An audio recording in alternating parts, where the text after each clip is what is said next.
Hi, and welcome to the Design Systems Podcast. This podcast is about the place where design and development overlap. We talk with experts to get their point of view about trends in design, code, and how it relates to the world around us. As always, this podcast is brought to you by Knapsack. Check us out at knapsack.cloud. If you want to get in touch with the show, ask some questions, or generally tell us what you think, go ahead and tweet us at the DS Pod. We'd love to hear from you.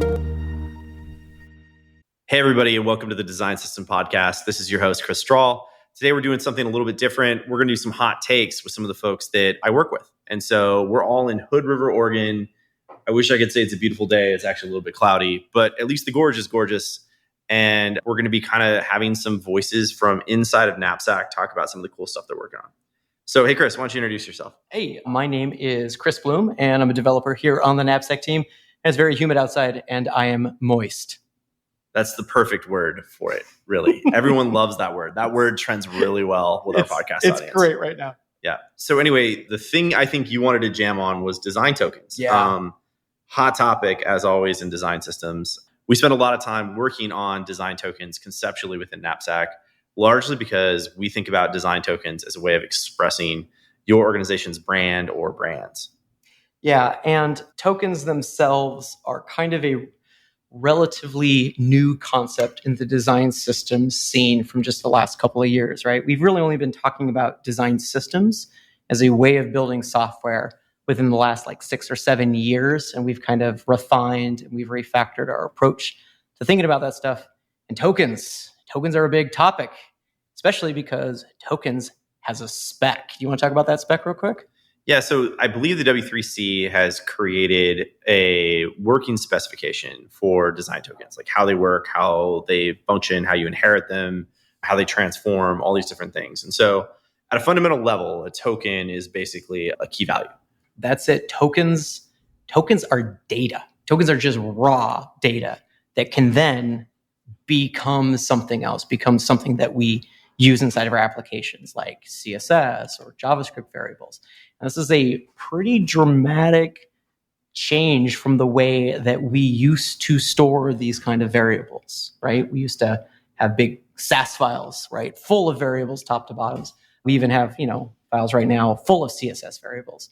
But what tokens do a little bit differently is they say, we're not going to lock that concept of a color to a specific technology, right? We're going to give you this data or this framework agnostic way of storing them, and then you can convert them into whatever you want.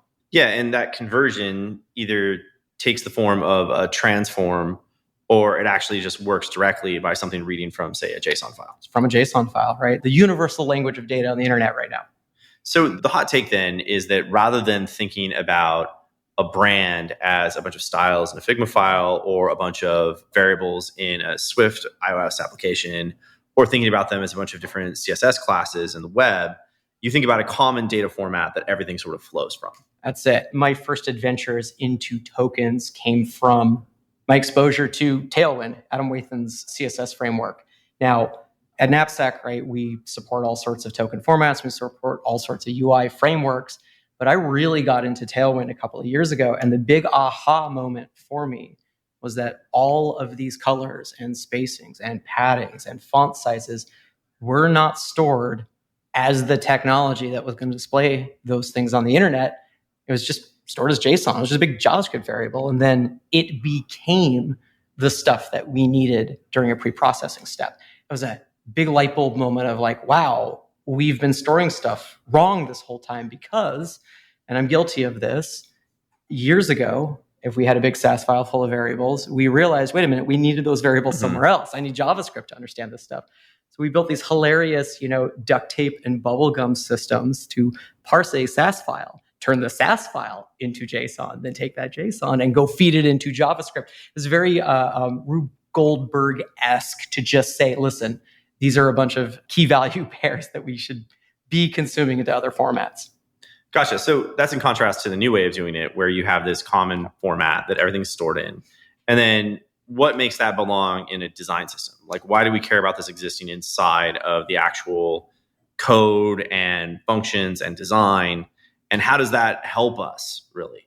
So one of the advantages of storing a lot of this information in tokens is that a big part of a design system is providing your components to consuming applications, right? Design systems more than just components, for sure. But a big part of it is being able to say something that needs to use these pieces, we make it available. Being able to make those smallest parts available. And that's what a token is. It is something that is at the lowest level in your system. If you're familiar with atomic design, we've always had things like atoms and molecules and organisms, right, to explain the complexity of a component. But what a design token does is it says there is something lower than an atom. If you think of an atom like a button, for instance, well, that button is made out of a dozen small decisions, right? What's the line width? What's the border color? What's the rounded radius? What is the background color for the button? So design token being small at that level means that we can also provide that to the consuming systems that use our design system. Right. I love the idea that tokens are what make a component more than just a bunch of like boxes. And so that is all of the visual treatment associated with a component. Of course, you can hard code this stuff, right? You can make it so that, every single button is blue or whatever. But it's more interesting when you're actually passing that token to that button and saying like, all right, button, like read from this potential set of tokens to ultimately represent what color it should be. And, that may be blue. That's also it. And the best part of it is truly technology agnostic. That's why there can be a W3C spec for it. Because as long as you're meeting the shape of a token object, I think it literally just has it's an object that has a key that is like $ value at this point, right? Then we've got the ability for all sorts of things to just say, oh, I understand that and consume that, just like everything consumes JSON these days, right? It understands that format. This is going to be something that's going to let us describe our brand colors across a lot of different sites and systems, frameworks, and even runtimes like iOS, Android, whatever. Yeah, so it actually frees us from a lot of constraints. We often talk about the constraint of going from design tools to products. This also frees us from, like you said, entirely different types of products. Like you could do something that was a touchscreen kiosk. You could do something that was a website. You could do something that was, an Alexa app. Or skill, I guess is what they're called. And having a design token for volume. Yeah, exactly. Like why couldn't you have that, right? Anything you can express as a variable, you can essentially use as a design token. That's it. I cannot explain the terror in the past of being provided a set of design elements to go build something like a website and being given a really specific technology like SaaS, for instance, right? Mm-hmm. If you didn't have it pre-configured, suddenly you've locked in an entire project to a really specific runtime for your styles plus node environments and dependencies and pre-processing steps. And, we always felt there has to be a better way to do this. And really, it's just about, storing these kind of rules as just raw data. Awesome. Well, thanks so much for talking to us about just what these things are, why they matter. Any final thoughts? Just really having written a big part of the tokens engine inside of Knapsack, it's given me a lot of insight into what people want to be doing with these things, right? They want, the ability to edit them easily. They want the ability to share them. But also, this is really, really important, is that, and included in the spec, is the ability for a token to reference another token, right? If you have a base red and it's got a base blue, when you have the brand red 500 token, it can just reference the one you've already defined. A lot of the power of design systems is removing the possible permutations of things like variables and font sizes, right? And design tokens allow us to keep this really tight, constrained set of values that can just reference each other to make what we build a whole lot more knowable and a whole lot more simpler to use and simpler to understand. More elegant. More elegant, exactly. Yeah, so how do we think about these inside of Knapsack? Because I know we use the W3C token standard, but we also extend it in a lot of ways. That's right. We've really extended it to provide concepts of custom groupings, right? Where we want folks to be able to organize and customize the way that they display and the way that they talk about their tokens and the way they document that kind of stuff. So we've extended the spec to provide custom groups And we put a lot of effort into what's coming up with our UI around organizing and defining these in the browser and being able to hit a button and save that as JSON. So I think that's really, really important. And I think that once tokens have a really good web interface for stakeholders, for the designers and the developers in a design system, be able to mess with them on the fly and being able to consume these rules from things like Figma, it suddenly just like blows open the door what you can do with a design system and how easy it is to reuse those pieces. So here's an interesting hot take. There's lots of people that think about how styling is owned in design. You have layer styles, text styles, all those different types of styling that exist inside of Figma or whatever design tool it is you're using. What would you say to those people that says that my design system should just inherit my styling from my design tool?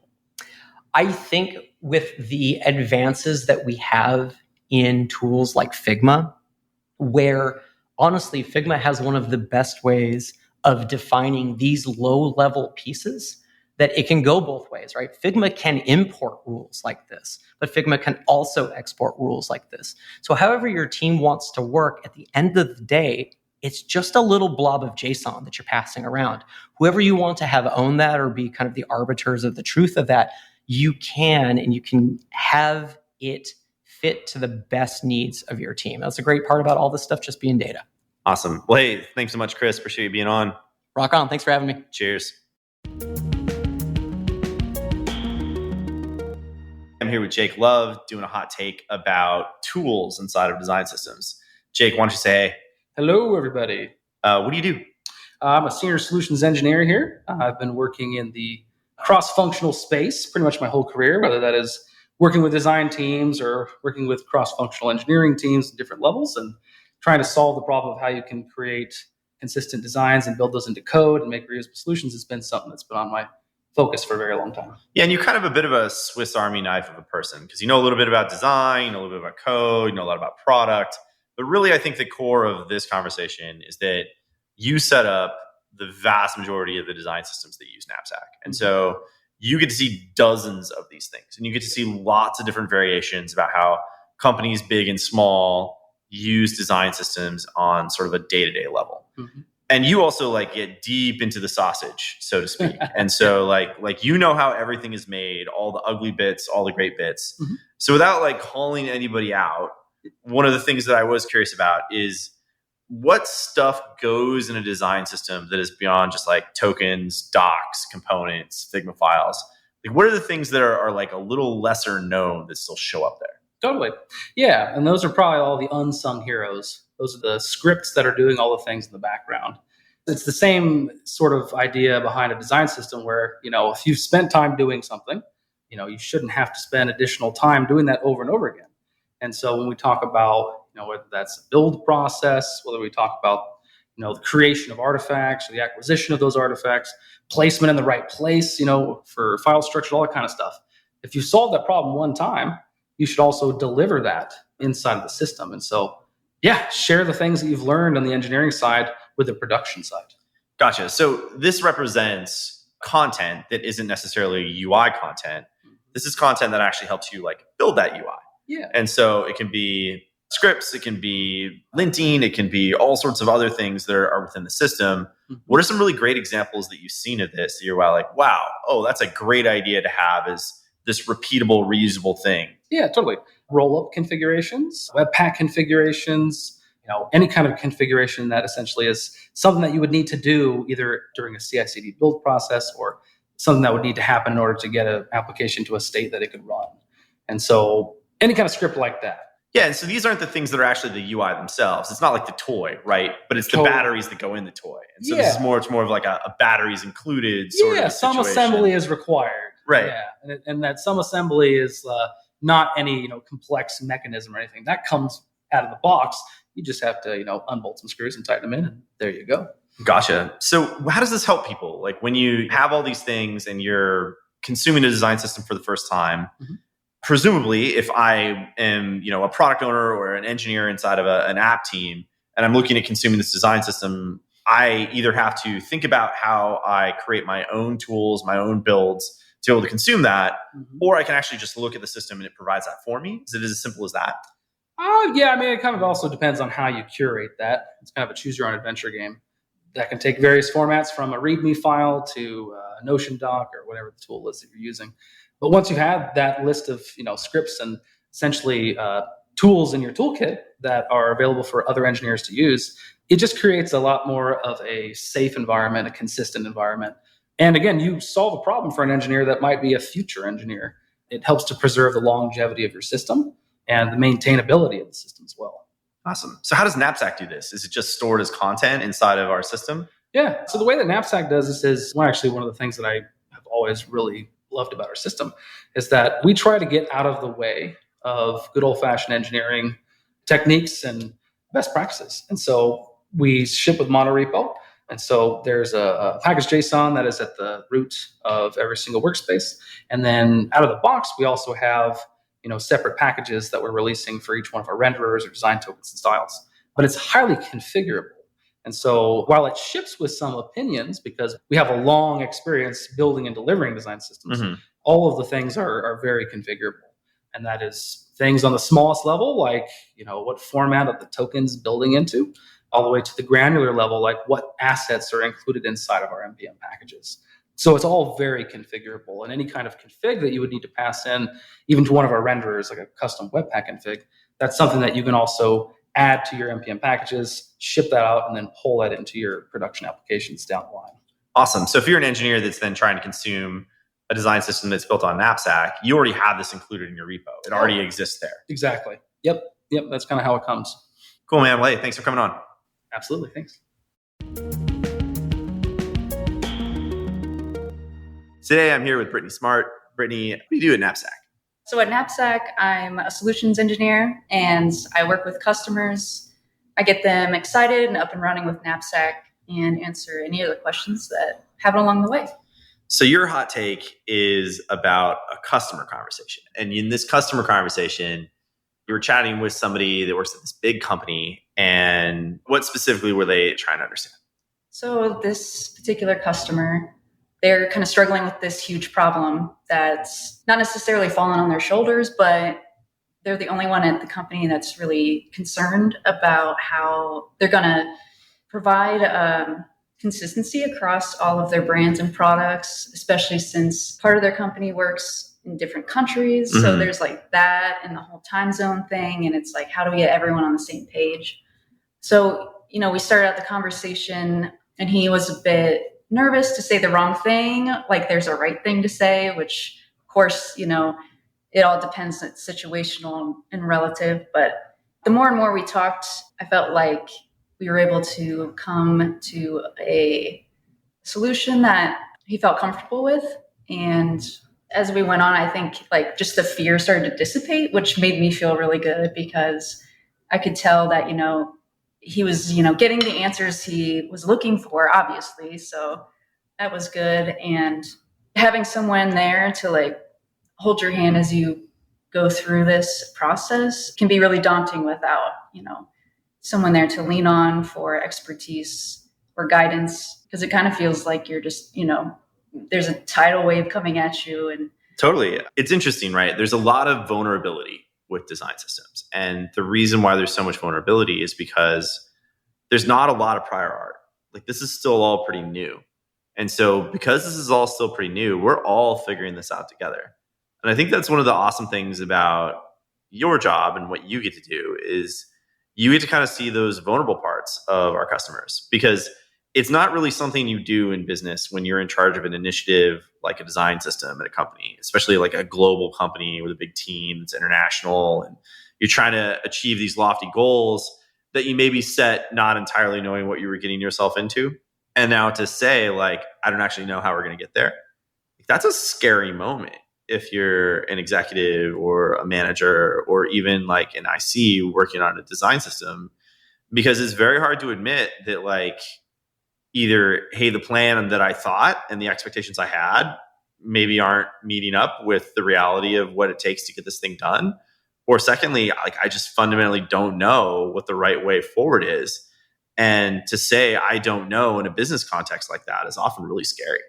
Yeah. And anytime that happens when a customer says they don't know, my immediate response is that that's okay. Like it's okay to not know. And together we'll figure out the steps forward, and you can kind of drop that fear and take control. Fear is just stalling you out. So like, unless you take those steps and make these hard decisions, you're never going to find out anything. So that's how you move forward. So what are some of your strategies for this, right? Because obviously you took this complicated problem and this person that was having a moment where they were really struggling with some of their expectations, their decision making. Like, how do you guide a customer through that faces that anxiety and that apprehension and is willing to open up to you about it? It's a fine line, and it's a very personal place. And like you said, people are vulnerable. I definitely think, and this is something I learned from Andrew, that comedy is amazing. Like it totally disarms people. And I think it's a great way to just, set the stage for a real conversation versus, these fake conversations we usually have in the business world. So what do you mean by that? So when you think about it, like a fake conversation, does that mean like people being overly guarded or not being like transparent about what's really going on? Yeah, I guess my past experience, you go to a meeting and there's a PowerPoint, and at the end there's like goals and bullet points, and everyone just, head nods, and it's business as usual. There's not like critical assessment of the real problems, and that's because the real problems are much harder to face and much scarier. So it's easier just to go along with whatever's supposedly working at the time. Gotcha. And so in your job, you're oftentimes taking that person who's responsible for building that PowerPoint and sitting in that room with those people and really helping them address those very real and present problems for them, because ultimately people invest millions of dollars in these systems and they have to have real outcomes. And the pathway is often really uncertain about how you get there. Right. And it's like, what is it that we do that they feel comfortable placing their trust within our capabilities and within our product? And I think it's just being genuine and honest in the conversation, and, telling people, we don't know sometimes the answer, but we'll find out. It's not something we're just going to leave people hanging, and we're, supportive, which I think is rare these days, especially given working online more. I think it's harder to make that connection, but just think that honesty and being vulnerable as well. So you're kind of like going on a journey with these customers, and you're trying to also provide them that sense of like, there's a broader community out there that you can connect to, and we're part of the same community together. Yeah, we're all struggling. We're all just paving, the path and just learning together, which is scary, but also awesome at the same time, because being able to network with your peers and take their good ideas and fold that into what you're doing, and, sharing your ideas with that community and building that up is just something amazing to be part of. So what was the outcome? Did this person like have a panic attack? Did they quit their job in disgust? Did they were all of a sudden everything like rainbows and sparkles? Like, it was actually, rainbows and sparkles at the end. He was just super excited. I showed him, things that our product can do, as far as customization and things. And I just could, he was just like, that's awesome. I'm going to loop my boss back in. So it was amazing. I think he felt validated, but we were also very realistic as far as, there's no perfect solution. So it's all about incremental steps and figuring out what value we can deliver that these customers will benefit from. Awesome. Well, I know I feel great knowing that our customers are in your hands, and I really appreciate you taking the time to have this wonderful, vulnerable, empathetic moment with me as well. So thanks for coming on. Thanks, Chris. Cheers. I'm here with my co-founder and dear friend, Evan Lovely. Thanks for joining. Thanks for having me. Hello, everyone. Hope you're all having a good day. So this is a hot take about branding your design system, or really customizing it to make it your own in some interesting way, even if it's ugly or horrible. Something like that, yeah. Gotcha. So it turns out that people really care about the look and feel of their design system. And it makes sense because the system that houses your brand should probably look like it was made by your company and not made by a small startup that called their product Knapsack. And so in doing that, we have to enable lots of different people with lots of different opinions to change the way our core application looks. So talk a little bit about how that happens. Yeah. So our application showcases people's design systems. And shocker, the site that showcases a brand should be on brand. So there's no surprise that we had a lot of users requesting the ability to customize the look and feel of the Knapsack application since it was showcasing their brand. Mm-hmm. So being able to customize the colors, customize the typography was, of course, the things that we have just shipped for it. I feel like there's a lot of parallels for a design system as well, because if you're making a design system that has a button that is, type primary using the primary brand color, and you want that button to get used in a lot of different brands have a different definition of primary. So being able to kind of change it from a blue to an orange to a green in different scenarios is kind of what we basically did for ourselves, and what I know a lot of people who building design systems need to do as well. Yeah, I mean, even if you have a single product, there's always like core and inverse for like dark mode. Absolutely. Or like high contrast mode or colorblind mode or any number of other things that you incorporate that are derivations of your brand that are maybe not the same as the original thing you built. Absolutely. And I think that everybody, when they first make like design tokens, they learned that they shouldn't be using color blue in all of the places because eventually that changes. That's basically why you, with design tokens, go, hey, this is the blue, this is the green, and then we're going to say that color primary references another one of those tokens. So you're able to kind of swap it out. So that way, like when you have a button that uses color primary, you can vary what color primary is instead of having a button use color blue. Exactly. And then color blue is now green.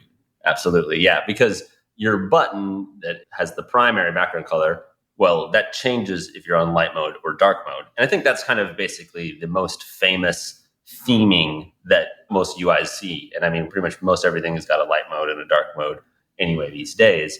So really, it's not that much different if you're using it in a lot of different brand sites because it's just a lot more than two of them. So back to how we did this in Knapsack. We're now in this place where you can change a lot about our app's core UI. And this is hard because we spent a lot of time and a lot of work and a lot of thoughtfulness in creating a UI that we feel like represents our app and our brand. And now it needs to be able to inherit and represent a customer's brand. How do you think about that problem? Well, it's about constraining choices at first.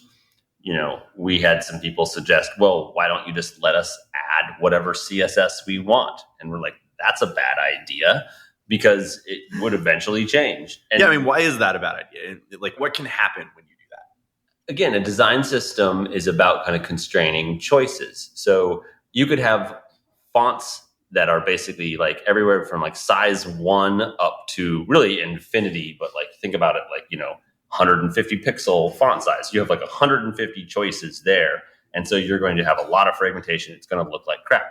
And so you use design tokens to define, hey, we have 12 point, 16 point, 18 point, 22, 32, yada, yada. It's about constraining choices. Mm-hmm. And so you don't want to let anybody add any CSS that is technically possible. You want to open up, you can customize these couple things because then you have only so many spots that things can change. Because if there's an infinite amount of things that get changed, that's a lot of places for bugs to hide. And it also makes it really hard as the original authors to like update it. Because as we all know, it's a living, breathing thing that always gets updated. So your surface area is huge and it's also really complex. Yep. And so because of that like size of surface area and complexity, the reality is it limits our own ability to change our own app And by constraining what you can change as a customer, it still affords a customer the flexibility to represent their brand, but it also allows us to actually stand a reasonable chance of updating our application at some point in the future, which we basically do every day. Absolutely. You want to stay nimble. You want to be able to move quickly and iterate quickly. And of course, you don't want to break the pre-existing things for anybody else. I think there's a lot of parallels to any people making design systems out there, because you have people using your stuff in unexpected ways. And it can be delightful to see people using stuff in ways that you never dreamed possible, but it can also be equally horrifying to find out what's being done. And I think that it requires a little bit of letting go, because it is really hard to prevent every single edge case. Yeah, and next thing you know, you have like white text on a white paisley background. Absolutely. We spent a lot of time talking about, should we throw an error there? How do we do like color contrast checking there? And we believe that our users are smart. And what we do there is showcase them the results of their change right in front of them. And we believe that they would instantly see that white text on a white background is probably a bad idea, and then they would not hit the save button. So by showing them the results of what would happen, as opposed to letting them do it and then eventually maybe they stumble across it, was basically the way that we kind of worked around that a little bit. So in our area where you customize the theme, you can basically see all of the ramifications there. So from a technology perspective, like how is this possible? Like, are we implementing our own set of design tokens and then those design tokens are being buried? Are we just allowing people to change values in our app somewhere in a UI? Like, what does this actually look like? Yeah, it's all design tokens, of course. I mean, that's the thing that is awesome about it. And so, a little bit more specifically, it's CSS variables, also known as CSS custom properties. And so that lets you change color primary on the fly to another value. So we've actually implemented design tokens inside our own app. And then by changing those token values, that's how you develop an app theme that can represent your brand. Exactly. Gotcha. And of course, there's rules about how those design tokens interact with each other. And this is especially important in things like typography, where it's way more complicated than it looks like it should be. Yep, absolutely. And so you can think of it also kind of like, in Gmail, how there's cozy, compact, and what's the other one? Spacious or something like that. Yeah, so it's like three sides of how much breathing room it is. I mean, as a user, that's so much nicer to use, as opposed to going and manually changing all of the margins and paddings and font sizes and things like that. So you kind of have that as your input, and then that still lets the Gmail team basically, know where it needs to get applied. Also, they've constrained the choices. They're like, okay, it's one of three sizes. Yeah, you can't do cozy plus 2 pixels. Yeah, exactly. Or like 22 pixels or 12, whatever that even means. So the constraining of choices, I think, is key to letting people override your look and feel. Awesome, Evan. Well, hey, thanks for being on. Always a pleasure chatting in front of a microphone with a beer. And yeah, looking forward to trying it out. Always good being on the pod, Chris. Thank you. See ya. That's all for today. This has been another episode of the Design Systems Podcast. Thanks for listening. If you have any questions or a topic you'd like to know more about, find us on Twitter at the DS Pod. We'd love to hear from you with show ideas, recommendations, questions, or comments. As always, this pod is brought to you by Knapsack. You can check us out at knapsack.cloud. Have a great day.